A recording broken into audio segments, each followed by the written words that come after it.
உலகெங்கும் உள்ள hope TV நேயர்களுக்கு உலக இரட்சகராம் இயேசு கிறிஸ்துவின் நாமத்தினால் உங்களை நான் வாழ்த்தி வரவேற்றுக் கொள்கிறேன். ஆசரிப்பு கூடாரத்தின் ஆச்சரியங்கள் என்ற நிகழ்ச்சியின் மூலமாக உங்களை சந்திப்பதில் மிகுந்த மகிழ்ச்சி. இந்த நாளிலும் இந்த செய்தியை அழகாக சிறப்பித்து தருவதற்காக நம் மத்தியில் 2 போதகர்கள் வந்திருக்கிறார்கள். அவர்களை இந்த நிகழ்ச்சியின் சார்பாக நாம் வாழ்த்தி வரவேற்றுக் கொள்ளலாமா? ஸ்தோத்திரம் பாஸ்டர்.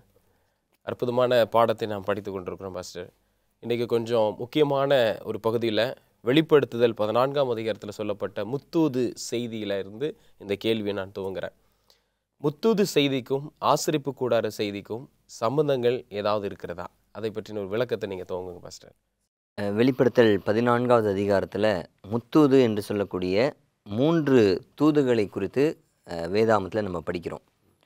இந்த 3 தூதுகளும் மிக மிக ஒரு முக்கியமான தூதுகள். ஏன்னா 3 தூதர்கள் இந்த செய்தியை சொல்கிறார்கள். அதனால் இது ரொம்ப முக்கியமான ஒரு விஷயம். இப்போ இந்த ஒரு முத்தூதுக்கும் ஆசரிப்பு கூடாரத்திற்கும் உள்ள ஒரு கனெக்டிவிட்டி என்ன, ஒரு தொடர்பு என்ன அப்படின்னு நம்ம பார்த்தோம் அப்படின்னா, ஆசரிப்பு கூடார சத்தியத்தில் நம்ம கடந்த சில எபிசோட்ஸ் முன்னாடி நம்ம இந்த பண்டிகைகளை குறித்து நம்ம படித்தோம். அந்த பண்டிகையில் ஒரு பண்டிகை 7வது மாதத்தில் வரக்கூடிய முதல் பண்டிகை, 7வது மாதத்தில் வரக்கூடிய ஒரு முதல் பண்டிகை எக்கால பண்டிகை அப்படின்னு நம்ம படித்தோம். ஆமாம். இந்த எக்கால பண்டிகை என்ன நடக்கும் அப்படின்னு பார்த்தீங்கன்னா, ஒரு எச்சரிப்பின் ஒரு செய்தியாக எக்காலத்தை ஊதுவாங்க. அது தொடர்ச்சியாக ஒரு 10 நாள் அவங்க என்ன பண்ணுவாங்கன்னா அந்த எக்காலத்தை ஊதுவாங்க.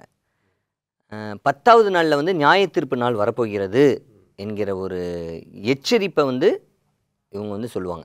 அதே மாதிரி தான் இந்த 3 தூதுகளில் நம்ம படிக்கக்கூடிய ஒரு முக்கியமான ஒரு செய்தி என்னென்னா, நியாயத்தீர்ப்பு வருகிறது என்கிற ஒரு செய்தியை வர்ணித்து சொல்லுகிறது. அப்போது எப்படி எக்கால அந்த பண்டிகையில் எக்காலம் ஊதி எச்சரித்தாங்களோ, அதை போலவே இப்பொழுது இந்த 14வது அதிகாரத்தில் வரக்கூடிய மிக முக்கியமான ஒரு எச்சரிப்பின் செய்தி வருகிறது, நியாய தீர்ப்பின் செய்தி வருகிறது என்கிற ஒரு செய்தியை எக்கால சத்தம் போல இன்னைக்கு முழங்கக்கூடிய ஒரு நேரத்தில் நம்ம இருந்து கொண்டிருக்கிறோம் என்கிற ஒரு தொடர்பை அது நம்மளுக்கு கற்றுத்தருகிறது. இப்போ ஃபஸ்ட்டு இப்போ முத்தூது செய்தி எந்த அளவுக்கு வெளியில் எல்லாருக்கும் சொல்ல வேண்டிய ஒரு செய்தியோ, பறைசாற்ற வேண்டிய செய்தியோ, அதே போல் ஆசரிப்பு கூடாரமும் முக்கியம் அப்படின்னு சொல்லி நீங்கள் சொல்ல வரீங்க. ஃபஸ்ட் ஜோஷுவா, உங்களுடைய கேள்வி என்ன அப்படின்னு சொல்லும்போது, இவ்வளோ வேகமாக சொல்ல வேண்டிய ஒரு செய்தி தான். ஆனாலும் சில இடத்துல நம்ம இதுக்கு முன்னாடி நிகழ்ச்சியில் பார்க்கும்போது நீங்கள் பதில் சொன்னீங்க, சாத்தான் அதை மறைக்கிறான், அதை வெளியில் கொண்டு வராத அளவுக்கு தடை செய்கிறான் அப்படின்லாம் சொன்னீங்க. இப்போது இந்த முத்தூதின் மூலமாக இந்த செய்தி எந்த அளவுக்கு நம்ம கொண்டு போகணும், இதனுடைய இம்பார்ட்டன்ஸ் என்ன அப்படின்றத கொஞ்சம் சொல்லுங்கள் ஃபஸ்ட்டு. நீங்கள் சொன்னது போலவே சாத்தான் இதையும் தடுக்கிறான்.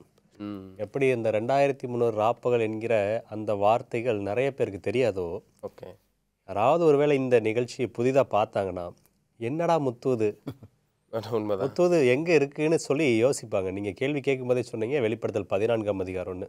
லாஸ்ட் அழகாக சொன்னாங்க. அங்கே 3 தூதர்கள் வருவாங்க. ஒவ்வொரு தூதர் ஒவ்வொரு செய்திகளை கொடுப்பாங்க. அதில் முதல் தூதனுடைய செய்தி, நியாயத்தீர்ப்பின் செய்தி மிக முக்கியமான செய்தின்னு சொன்னாங்க. ஓகே. உண்மையாகவே அநேக கிறிஸ்தவர்களுக்கு முத்தூது என்கிற வார்த்தை தெரியாது. உண்மைதான். எல்லாவற்றிற்கும் பின்னாடி யார் காரணமாக இருக்கிறாங்கன்னா, நீங்கள் சொன்னது போலவே சாத்தான் காரணமாக இருக்கிறான். கண்டிப்பாக. இந்த பண்டிகைகளை குறித்து நம்ம கடந்த சில நாட்களுக்கு முன்பாக படிச்சிருந்தோம். அதில் படிக்கும் பொழுது இந்த எக்கால பண்டிகை மிக முக்கியமான பண்டிகை. பாஸ்டர் சொல்லும்போது அந்த எக்கால பண்டிகை 7வது மாதத்திலே முதல் பண்டிகை என்று சொன்னாங்க. எக்கால பண்டிகை 7 பண்டிகைகளில் 5வது பண்டிகை, பாவ நிவாரண நாள் 6வது பண்டிகை. நியாய தீர்ப்பு கொடுப்பதற்கு முன்பாக 10 நாளைக்கு முன்பாக எக்காலம் ஊதப்படணும்.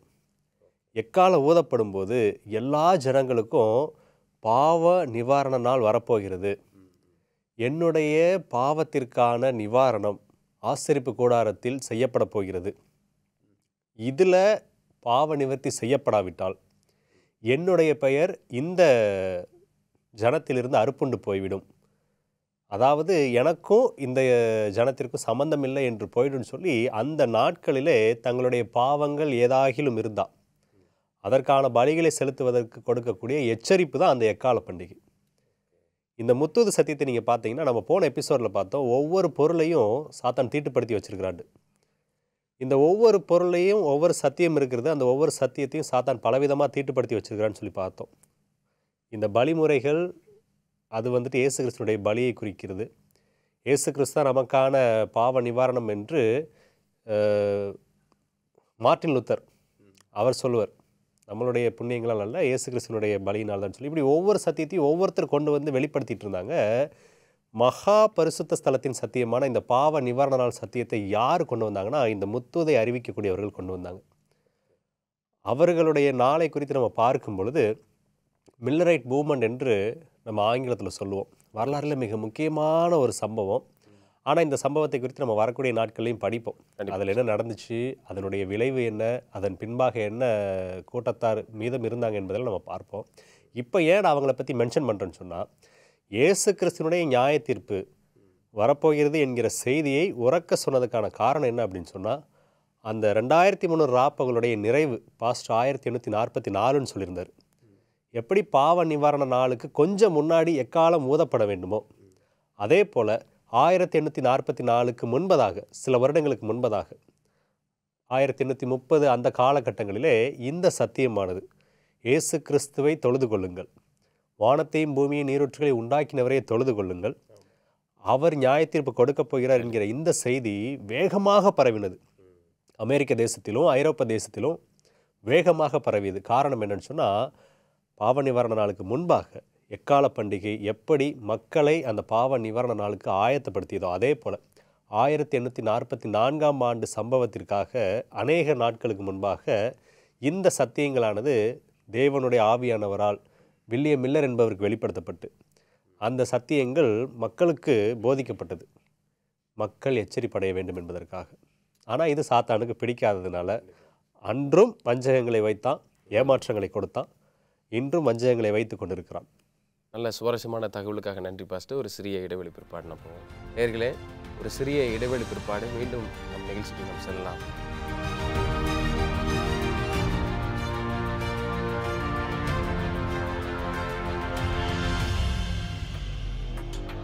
இடைவெளிக்கு பிற்பாடு மீண்டும் நிகழ்ச்சிக்கு நாம் செல்லலாமா? ஃபஸ்ட்டு அழகான விளக்கத்தை நம்ம படிச்சுக்கிட்டு இருக்கோம். வெளிப்படுத்தல் 14ஆம் அதிகாரத்தில் 6வது வசனத்தில் நம்ம பார்க்கும்போது முத்துவினுடைய சத்தியங்கள் அங்கே கொஞ்சம் கொஞ்சமாக வெளியில் வரது பார்க்குறோம். முதல் தூதன் வந்து சத்தம் விட்டு கூப்பிடுகிற ஒரு செய்தியும் அவர் சொல்ல வந்த கருத்தை நாம் பார்க்குறோம். இதில் இந்த முத்தூதின் செய்தியில் சொல்லப்படுகிற காரியம் என்ன? இந்த முத்தூது வந்து வெளிப்படுத்தல் 14வது அதிகாரத்தில் சொல்லப்பட்டிருக்கு. 6வது வாக்கியத்திலேருந்து நான் வாசிக்கிறேன். பின்பு வேறொரு தூதன் வானத்தின் மத்தியிலே பறக்க கண்டேன். அவன் பூமியில் வாசம் பண்ணுகிற சகல ஜாதிகளுக்கும் கோத்திரத்தாருக்கும் பாஷைக்காரருக்கும் ஜனக்கூட்டத்தாருக்கும் அறிவிக்கத்தக்கதாக நித்திய சுவிசேஷத்தை உடையவனாயிருந்து. இந்த வசனத்தில் நம்ம படிக்கக்கூடிய ஒரு செய்தி என்னென்னா, இங்கே தூதனை குறித்து இந்த வசனம் வந்து வர்ணித்து பேசுது. நம்ம என்ன நினைக்கிறோன்னா, 3 தூதனும் போது தூதர்களே வந்து பரலோகத்தில் வந்து சொல்லுவாங்க செய்தி அப்படின்னு நம்ம நினைக்கிறோம். ஆனால் அப்படி அல்ல. நம்ம படிக்கும்பொழுது மல்கியா 2வது அதிகாரம் 7வது வாக்கியத்தில் நம்ம படிக்கும்பொழுது சரி, இல்லை வந்து தூதன் என்று சொல்லுவது வந்து ஆண்டவருடைய ஊழியத்தை செய்யக்கூடிய நபர்களை குறித்து சொல்லப்படுகிறது தான் இந்த இது தூதன் அப்படின்ட்டு. அவங்க என்ன செய்கிறாங்கன்னா, பறக்க கண்டேன் அப்படின்னு அங்கே வசனம் சொல்லுது. இந்த தூதர்கள் வந்து பறக்கிறாங்களா? அப்போ தூதன்னா லிட்ரலாக தூதர் கிடையாது. தூதர்கள் என்பது வந்து ஊழியத்தை செய்யக்கூடிய மக்கள். அவங்க தான் இந்த சத்தியத்தை கொண்டு போகிறாங்க. யாருக்கு? ஜனக்கூட்டத்தாருக்கு, கோத்திரத்தாருக்கு, பாஷைக்காரருக்கு, எல்லாருக்குமே அவங்க தான் சத்தியத்தை சொல்ல போகிறாங்க. அவங்க பறக்க கண்டேன் அப்படின்னு அங்கே வசனம் சொல்லுது. ஸோ அப்போது இது வந்து it's not a slow message, it's a urgent message. இது வந்து வேகமாய் செல்லக்கூடிய ஒரு செய்தின்றதுனால தான் அவங்க பறக்கிறாங்க அப்படின்னு நம்ம பார்க்குறோம். சரி, செய்தி என்ன அப்படின்றதான் முக்கியம். அது 7வது வாக்கியத்தில் நம்ம படிக்கும்பொழுது முதல் ஒரு தூதனுடைய செய்தி நம்ம படிக்கலாம். மிகுந்த சத்தமிட்டு தேவனுக்கு பயந்து அவரை மகிமைப்படுத்துங்கள், அவர் நியாய தீர்ப்பு கொடுக்கும் வேலை வந்தது, வானத்தையும் பூமியையும் சமுத்திரத்தையும் நீருற்றுகளையும் உண்டாக்கினவரையே தொழுது கொள்ளுங்கள் என்று கூறினான். இதான் முதல் தூது. அவங்க என்ன சொல்கிறாங்கன்னா, தேவனுக்கு பயந்து அவரை மகிமைப்படுத்துங்கள், அவர் நியாய தீர்ப்பு கொடுக்கும் வேலை வந்தது. இதில் ஒரு பெரிய ஒரு பியூட்டி என்ன அப்படின்னா, அநேகர் நினைக்கிறாங்க ஆண்டவராக இயேசுவானவர் 2ஆம் முறை வரும்பொழுது வந்த பிற்பாடு எல்லாரையும் நியாயம் தீர்ப்பார் அப்படின்னு நினைக்கிறாங்க. ஆனால் இந்த வசனத்தின் அடிப்படையில் நம்ம பார்க்கும்பொழுது அவர் வர்றதுக்கு முன்னாடியே நியாய தீர்ப்பு முடிய போகிறது. அதுதான் இங்கே கொடுக்கக்கூடிய ஒரு செய்தி. அவர் நியாய தீர்ப்பு முன்பதாகவே கொடுத்து அந்த நியாய தீர்ப்பினுடைய பலனை ஆண்டவர் இங்கே கொண்டு வரப்படுறார். அதான் ஆண்டவர் சொல்கிறார், இதோ நான் சீக்கிரமாய் வருகிறேன், அவனவனுடைய கிரியைகளுக்கு தக்கதான பலன் என்னுடனே கூட வருகிறது அப்படின்னு. அப்போ ஆண்டவர் பலனை கொண்டு வராரு அப்படின்னும் பொழுது ஆல்ரெடி ஜட்ஜ்மெண்ட் முடிய போகுதுன்னு அர்த்தம். அவர் முடிந்த பிற்பாடு தான் அந்த நியாய தீர்ப்பினுடைய பலனை கொண்டு வரப்போறாரு. ஸோ இங்கே வசனம் என்ன சொல்லுதுன்னா, நியாய தீர்ப்பின் காலத்தில் தான் நீங்களும் நானும் இருக்கிறோம் அப்படின்னு முதல் செய்தி நம்மளுக்கு சொல்லுகிறது. இரண்டாவது செய்தி என்னன்னா 8வது வாக்கியம், வேறொரு தூதன் பின் சென்று பாபிலோன் மகாநகரம் விழுந்தது விழுந்தது, தன் வேசித்தனமாகிய உக்கிரமான மதுவை சகல ஜாதிகளுக்கும் குடிக்க கொடுத்தாளே என்றான். இதுதான் இரண்டாவது செய்தி. என்னன்னா பாபிலோன் மகாநகரம் விழுந்தது விழுந்தது. இப்போ நம்ம யோசிச்சு பார்க்கலாம், பாபிலோன் தான் ஏற்கனவே விழுந்துடுச்சே. அது நம்ம நேபுகாத்நேச்சர் காலகட்டத்திலே நம்ம படிக்கிறோமே பாபிலோன் அப்படின்னு. ஏற்கனவே பாபிலோன் விழுந்தது, மறுபடியும் விழப்போகிறது அப்படின்ற ஒரு செய்தியை தான் இங்கே நம்மளுக்கு விழுந்தது விழுந்ததுன்னு 2வது வாட்டியே சொல்கிறாங்க. அப்போது பாபிலோன் விழப்போதா அப்படின்னா, பாபிலோன் என்று சொல்லக்கூடிய மருள விழுந்த ஒரு திருச்சபையை குறித்து அங்கே சொல்லப்படுகிறது. ஸோ இந்த ஒரு மருள விழுந்த ஒரு திருச்சபை, பொய் போதகத்தினால் நிறைந்திருக்கக்கூடிய ஒரு திருச்சபை விழுந்தது விழுந்தது அப்படின்ற ஒரு செய்தியை 2வது தூதனாக அங்கே சொல்லப்படுகிறது. அதாவது அந்த வசனத்தின் அடிப்படையில் பார்த்தீங்கன்னா, தன் வேசித்தனமாகிய உக்கிரமான மதுவை சகல ஜாதிகளுக்கும் குடிக்க கொடுத்தாலே. அப்போ அந்த மது அப்படின்றது கள்ள உபதேசம், தவறான உபதேசத்தை எல்லாரும் குடிக்கும்படியாக செய்வாங்க அப்படின்றதான் எச்சரிப்பாக நம்மளுக்கு 2வது தூதாக அங்கே நம்மளுக்கு சொல்லப்படுகிறது. 9வது வாக்கியம் சொல்கிறது, அவர்களுக்கு பின்னே 3ஆம் தூதன் மிகுந்த சத்தமிட்டு மிருகத்தையும் அதன் சொரூபத்தையும் வணங்கி தன் நெற்றியிலாவது தன் கையிலாவது அதன் முத்திரையை தரித்து கொள்கிறவன் எவனோ அவன் தேவனுடைய கோபாக்கினையாகிய பாத்திரத்திலே கலப்பில்லாமல் வார்க்கப்பட்ட அவருடைய உக்கிரமாகிய மதுவை குடித்து பரிசுத்த தூதர்களுக்கு முன்பாகவும் ஆட்டுக்குட்டியானவருக்கு முன்பாகவும் அக்னியினாலும் கந்தகத்தினாலும் வாதிக்கப்படுவான். அவர்களுடைய வாதையின் புகை சதா காலங்களிலும் எழும்பும். மிருகத்தையும் அதன் சொரூபத்தையும் வணங்குகிறவர்களுக்கும் அதனுடைய நாமத்தின் முத்திரையை தரித்து கொள்ளுகிற எவனுக்கும் இரவும் பகலும் இளைப்பாறுதல் இராது. இதுதான் 3வது தூதாக சொல்லப்படுகிறது. அதாவது மிருகத்தையும் அதனுடைய சொரூபத்தையும் யாரெல்லாம் தரிக்கிறார்களோ, யாரெல்லாம் ஏற்றுக்கொள்கிறார்களோ அவர்களுடைய நெற்றியில் ஆண்டவருடைய கோபாக்கினை அங்கே விழப்போகிறது அப்படின்றது தான் அங்கே வசனம் சொல்கிறது. ஸோ இப்போ பார்க்கும்போது இந்த 3 தூதுமே ரொம்ப முக்கியம். அவருடைய நியாயத்தீர்ப்பு வந்துருச்சு, நியாயத்தீர்ப்பின் காலகட்டத்தில் தான் நம்ம வாழ்ந்துக்கிட்டு இருக்கோம். மருள விழுந்த திருச்சபை விழுந்து கிடக்குது, நம்ம அந்த திருச்சபையிலிருந்து அவளை விட்டு வெளியே வரணும். இப்படிப்பட்ட ஒரு அழைப்பை ஆண்டவர் கொடுக்குறாரு. மிருகத்தின் முத்திரையை நம்ம ஒரு நாள் என்ன பண்ணக்கூடாது, தரிக்கக்கூடாது. தரித்தால் ஆண்டவருடைய கோபாக்கினை நம்ம மேலே விழும் அப்படின்ற ஒரு 3 எச்சரிப்பின் செய்தியை இந்த வெளிப்படுத்தல் 14வது அதிகாரத்தில் நம்ம படிக்கிறோம். இது மிக மிக முக்கியம். எப்படி ஆசரிப்பு கூடாரத்தில் எக்கால சத்தம் அங்கே ஒவ்வொரு நாளும் அவங்க ஊதும் பொழுது ஜனங்க எல்லாம் என்ன பண்ணுவாங்களா, இங்கே ஆண்டவரே எங்களுடைய வீட்டை நாங்கள் ஒழுங்குபடுத்துகிறோம், எங்களை நாங்கள் ஒழுங்குபடுத்துகிறோம், நியாயத்தீர்ப்பு வந்துருச்சுன்னு சொல்லி அந்த 10 நாள் உபவாசத்தோடு இருப்பாங்க. ஆண்டவருடைய சமூகத்தில் அழுது ஜெபம் பண்ணுவாங்க, என் பேர் எடுக்கப்படுவது. அப்போ அந்த காலகட்டத்தில் தான் இன்றைக்கி நீங்களும் நானும் வாழ்ந்து கொண்டு இருக்கிறோம். இந்த 3 தூது ரொம்ப ரொம்ப முக்கியம். அந்த ஒரு எச்சரிப்பின் நாளில் நம்ம வாழ்ந்து கொண்டு இருக்கிறோம். ஜாக்கிரதையாக இருக்கணும் அப்படின்றதான் இந்த செய்தி நம்மளுக்கு கொடுக்கக்கூடிய ஒரு முக்கியமான ஒரு கண்டிப்பாக இருக்கிறது. Thank you pastor. ஒவ்வொரு தூதையும் நீங்கள் அழகாக சொன்னீங்க, வேத வசனத்தோடு வாசித்து நம்ம பார்த்தோம். அதனுடைய தொடர்ச்சியான தகவல் இன்னும் தெரிஞ்சுக்கணும்னு ஆசைப்படுறோம். ஒரு சிறிய இடைவெளி பிற்பாடு நம்ம நிகழ்ச்சிக்குள்ள வருவோம். நேர்களே, ஒரு சிறிய இடைவெளி பிற்பாடு மீண்டும் நம்ம நிகழ்ச்சிக்கு வரலாம்.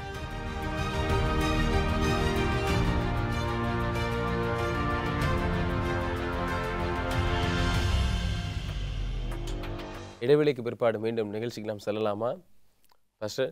பாஸ்டருடைய கருத்து பார்க்கும்போது ரொம்ப அழகான ஆழமான 3 முத்தூதி பற்றி விளக்கங்கள் கொடுத்துட்டாங்க. இப்போ அந்த முத்தூதில் தொழுகை முறைன்னு ஒன்று இருக்குது. ஏன்னா அதில் பாஸ்டர் விளக்கம் சொல்லும் போது நிறைய கேள்விகள் வந்தது. அதிலிருந்து நம்ம பார்க்கும்போது தொழுகை முறைகள் அங்கே எப்படி இருந்தது, எந்தெந்த தொழுகைகளில் அவங்க வந்து தவறுகள் செய்கிறாங்க, இப்போ இந்த உலகத்தில் அந்த தொழுகை முறையில் தவறான தொழுகைகள் எதெல்லாம் இருக்குதுன்னு கொஞ்சம் விளக்கம் சொல்லுங்கள் பாஸ்டர். நம்ம இந்த ஆசரிப்பு கூடார ஆச்சரியங்கள் துவங்கினதிலிருந்தே ஒவ்வொன்றும் இயேசு கிறிஸ்துவை வெளிப்படுத்தக்கூடியது என்பதை நம்ம பார்த்தோம். இந்த 3 தூதருடைய செய்தியிலும் இயேசு கிறிஸ்து தான் மையம்.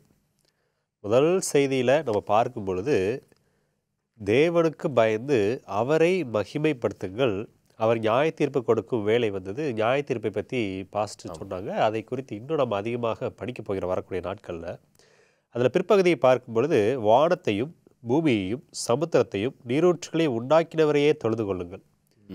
அப்போ தொழுகை குறிப்பிட்ட ஒருவருக்கு தான். அந்த குறிப்பிட்ட ஒருவர் யார் என்று பெயர் குறிப்பிடப்படாமல் அவர் செய்த வேலையை குறிப்பிடுகிறது இந்த வசனம். முதல் செய்தியில் பெயரை குறிப்பிடாமல் வேலையை குறிப்பிட்டதற்கான காரணம், நான் முன்பாகவே சொல்லியிருந்தவங்கள்ட்ட ஒவ்வொரு சத்தியமும் கத்தோலிக்க மார்க்கத்தால் தீட்டுப்படுத்தப்பட்டிருக்கிறது. அதில் குறிப்பாக ஓய்வு நாள் சத்தியம் மிக மோசமாக கத்தோலிக்க மார்க்கத்தால் பாதிக்கப்பட்டது. எப்படி பாதிக்கப்பட்டதுன்னா, நம்ம தானியேல் 7:24-25 வசனங்களை வாசிக்கும் பொழுது, அவன் காலங்களையும் பிரமாணங்களையும் மாற்ற நினைப்பான், சின்ன கொம்பு. அது கத்தோலிக்க மார்க்கம்தான் என்று தெரியக்கூடாதுன்றதுக்காக தான் ஆன்டியோக்கஸ் எபிஃபனஸ், கடைசி நாட்களில் வரக்கூடிய அந்தி கிறிஸ்து என்று பல கள்ள உபதேசங்கள் எல்லாம் உள்ளே வந்துச்சு. இப்போ இந்த தொழுகைக்கும் அந்த ஓய்வு நாள் சத்தியத்திற்கும் என்ன சம்பந்தம் அப்படின்னா, நீங்கள் மார்ட்டின் லூத்தருடைய காலத்தில் தேவனுடைய பலியினால தான், இயேசு கிறிஸ்துனுடைய பாடு மரணத்தினால தான் நமக்கு ரட்சிப்பு என்பதை அறிந்து கொண்டோம். இன்னும் வந்துட்டு பேப்டிஸ்ட் திருச்சபையின் மூலமாக முழுக்கு ஞானஸ்நானம் தான் வேதத்தின் அடிப்படையில் உண்மையானது என்பதை அறிந்து கொண்டோம். இன்னும் கேல்வின் மூலமாக புனிதர்களால் அல்ல, இயேசு கிறிஸ்துவின் வழியாகவே நம்முடைய ஜபங்கள் ஏறெடுக்கப்பட வேண்டும் என்பதை நம்ம அறிந்து கொண்டோம். ஜான் விக்லிஃப் மூலமாக வேதாகமம் மொழிபெயர்க்கப்பட்டது. அவர்களை பின்பற்றினவர்கள் லோலார்ட்ஸ் என்று அழைக்கப்பட்டார்கள். ஜான் வெஸ்லி உலகம் முழுவதும் சுவிசேஷம் அன்பு நிமித்தமாக பரப்ப வேண்டும் என்று மெத்தடிஸ்ட் திருச்சபையை துவங்கினார். அந்த திருச்சபையின் மூலமாகத்தான் அநேக இடங்களுக்கு மிஷினரிகள் சென்றார்கள். இப்படி ஒவ்வொரு சத்தியமும் ஒவ்வொரு கூட்டத்தாரால் நடைபெற்று வரும்போது கடைசியாக சீரமைக்கப்பட வேண்டிய மிக முக்கியமான ஒரு சீர்திருத்தம் என்ன அப்படின்னு சொன்னால், 7ஆம் நாள் ஓய்வு நாள். அதுவரையில் ஞாயிற்றுக்கிழமை ஆசரிப்பு தான் இருந்தது. இந்த பரிசுத்த ஸ்தல சத்தியத்தில் தேவனுடைய சிங்காசனத்திற்கு அஸ்திபாரமாக இருக்கக்கூடிய உடன்படிக்கை பெட்டியிலே உள்ளே இருக்கக்கூடிய உடன்படிக்கை பிரமாணங்கள், அந்த உடன்படிக்கை பிரமாணத்தில் 2 பிரமாணங்களை சாத்தான் கத்தோலிக்க திருச்சபையின் மூலமாக பாதித்தான். ஒன்று, தேவனுக்கு எதிரான விக்கிரக வழிபாடு, தொழுகை சம்பந்தமானது. இன்னொன்று, தொழுகையின் நாள் 7ஆம் நாளுக்கு பதிலாக வாரத்தின் 1ஆம் நாள். ஆண்டவர் ஆதியாகமம் 2ஆம் அதிகாரத்தில் பார்க்கும் பொழுது அழகாக சொல்வார், கர்த்தர் அதிலே ஓய்ந்திருந்தார், கர்த்தர் அதிலே ஓய்ந்திருந்தபடியால் அதை ஆசீர்வதித்தார், அதை பரிசுத்தமாக்கினார் என்று. யாத்ராகமம் 20ஆம் அதிகாரத்தில் அதே கட்டளையை 10 கட்டளையில் பார்ப்போம் நம்ம 4வது கட்டளையாக. எதற்காக ஓய்ந்திருக்க வேண்டும் என்று சொல்லும்போது கர்த்தர் ஓய்ந்திருந்தபடியால் என்று சொல்லி நம்ம வாசிப்போம். ஸோ இது படைப்பின் நினைவு சின்னம். வானத்தையும் பூமியையும் சமுத்திரத்தையும் நீரூற்றுகளை உண்டாக்கினவர் அந்த கர்த்தர், அவரை தொழுது கொள்ள வேண்டும். அதுதான் முதல் தூதனுடைய சத்தியம். அந்த தொழுகையின் அடையாளமாக நினைவு சின்னமாக அந்த ஓய்வு நாள் இருந்தது. இந்த சத்தியங்கள் 1844 மிக வல்லமையாக பிரசங்கிக்கப்பட்டது. 1830க்கு பிறகு தான்.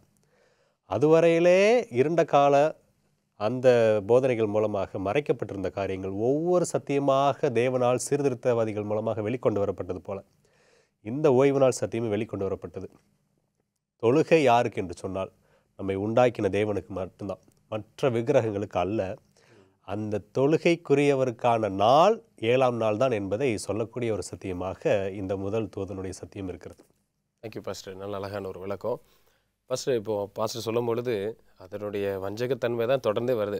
சாத்தான் எல்லா இதுலேயும் எல்லா விதமான உண்மை சத்தியத்திலையும் எதையாவது நோண்டி மக்களை திசை திருப்பி உண்மையை மறைக்கணுன்ற ஒரு கண்ணோட்டத்தோடு தான் அவன் செல்லுகிறான்னு பார்க்குறோம். இதில் குறிப்பாக பாஸ்டர் கூட ஒன்று சொன்னாங்க, ஒரு அடையாளங்கள் அப்படின்னு சொல்லி சொன்னாங்க. அப்போ அந்த அடையாளம் எது ஃபோக்கஸ் பண்ணி வருதுன்னா கண்டிப்பாக ஓய்வு நாளே அதை ஃபோக்கஸ் பண்ணி, அதாவது அதை உற்று நோக்கி தான் வருதுன்னு பார்க்குறோம். இந்த ஓய்வு நாளை சாத்தான் ரொம்ப ஃபோக்கஸ் பண்ணி வைத்தது காரணம் என்ன? இப்போ இந்த முத்தூது வந்து பிரசங்கிக்கப்பட்ட வருடங்கள் எல்லாம் நீங்கள் பார்த்தீங்கன்னா, அவர் சொன்னாங்க பாஸ்டர், இந்த 1830வது வருடத்திற்கு மேலாக வந்து பலமாக இந்த இது சொல்லப்பட்டது அப்படின்னு. நீங்கள் சரித்திரத்தில் நீங்கள் வாசித்து பார்த்தீங்கன்னா 1830க்கு மேலே உலகத்தில் என்னென்னலாம் நடந்ததுன்னு கொஞ்சம் யோசிச்சு பாருங்களேன். இந்த 3 தூதுகள் வந்து பிரசங்கிக்கப்பட்டது. அதே சமயத்தில் இந்த 3 தூதுகளுக்கு எதிராக பார்த்தீங்கன்னா பொது உடைமை என்று சொல்லக்கூடிய இந்த கம்யூனிசம் சொல்கிறாங்க பார்த்தீங்களா, இது வந்து 1830 அந்த சமயத்துக்கு வந்த ஒரு வல்லமையான ஒரு தேரி என்னன்னு பார்த்தீங்கன்னா இந்த பொது உடைமை. இன்றைக்கும் பாருங்கள், உலகத்தில் வந்து மிகப்பெரிய ஒரு பொது உடைமை கம்யூனிசம் ஒரு தேரி இருக்குது. எப்போ இந்த 1830க்கு பிற்பாடு வந்த இந்த முத்தூது செய்திக்கு நிகராக அவங்களும் என்ன பண்ணாங்கன்னா உலகம் வந்து அப்படியே டைவெர்ட் பண்ணதை நம்ம பார்க்கலாம். அதே மாதிரி நாத்திக கொள்கை வந்து அந்த சமயத்தில் தான் வந்தது. அதே சமயத்தில் மனிதன் குரங்கிலிருந்து வந்தவன் என்கிற அந்த டார்வின் தேரியும் அப்பொழுது தான் வந்தது. இதெல்லாம் நீங்கள் யோசித்து பார்த்தீங்க அப்படின்னா இந்த முத்தூது செய்தி மக்கள்கிட்ட போகக்கூடாது என்பதற்காக இப்படிப்பட்ட சில தேரிஸ் எல்லாம் ரொம்ப பிரபலமாக வந்தது. ஆனாலும் என்னதான் வந்தாலும் இந்த முத்தூது, நீங்கள் சொன்னீங்க அந்த ஓய்வு நாளை பற்றி, ஓய்வு நாள் வந்து சனிக்கிழமை அல்ல ஞாயிற்றுக்கிழமை என்று சொல்லி பிரகடனம் பண்ணக்கூடிய ஒரு சூழ்நிலை அமைந்திருந்தாலும் இன்றும் இந்த முத்தூது சொல்லக்கூடிய மக்கள் ஆண்டவருக்காக ஆங்காங்கே இருக்கிறார்கள். அவர்கள் இந்த ஒரு சத்தியத்தை எடுத்து செல்லக்கூடிய ஒரு உத்வேகத்தோடு அவர்கள் செயல்படுகிறார்கள் என்பதை இந்த நேரத்தில் நான் பதிவு செய்ய விரும்புகிறேன். தேங்க்யூ. ரொம்ப அழகான கருத்துக்கள். இந்த நாளிலும் முக்கியமான பாடத்தை நம்ம படித்தோம். இந்த ஒரு கருத்தையும் எங்களுக்கு பதிவு பண்ணதுக்காக இந்த நிகழ்ச்சியின் சார்பாக உங்களுக்கு நான் நன்றியை தெரிவித்துக் கொள்கிறோம். நேயர்களே, ரொம்பவும் கவனமாக இருக்க வேண்டிய சில உண்மை சம்பவங்கள் சத்தியத்தெல்லாம் பார்க்குறோம். இந்த உலகத்தில் சாத்தான் எந்த அளவுக்கு நம்மளை வழிநடத்துகிறான் தீய வழியில் என்பதை பார்க்குறோம். இன்னும் நிகழ்ச்சியோடு இணைந்திருங்கள். அநேக காரியம் கர்த்தர் உங்களுக்காக வெளிப்படுத்த போகிறார். தேவன் உங்களை பலப்படுத்துவாராக. ஆமென்.